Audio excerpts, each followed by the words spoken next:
High, this is live motivation story. তুমি কতটা কষ্টে আছো তা কেউ দেখতে আসবে না, কিন্তু প্রাণ খুলে হেসে দেখো, সে হাসিতে হিংসে করার মতো লোকের অভাব হবে না। চুপ থাকতে শিখুন, দেখবেন যে একদিন আপনার সাথে খারাপ ব্যবহার করেছে সেও একদিন আপনার পায়ে এসে পড়বে। নিজেকে ভালো রাখার দায়িত্ব নিজেকেই নিতে হবে, কারণ খারাপ থাকলে কেউ ভালো রাখতে আসবে না। মানুষের উপরে রং দেখে তাকে ঘৃণা করো না, হয়তো তার কোনো একটা গুণ আছে যা কিনা স্বর্ণের চেয়েও দামি।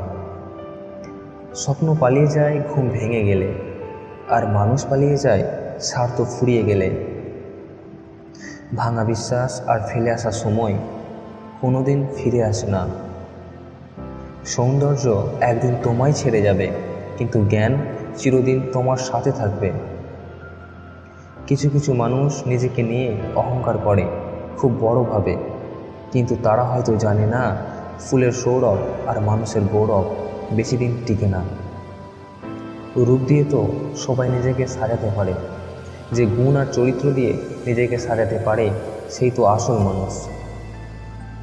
কাউকে নিজের চেয়ে বেশি ভালোবাসতে যেও না, কেননা ভালোবাসার মর্যাদা সকলে দিতে পারে না।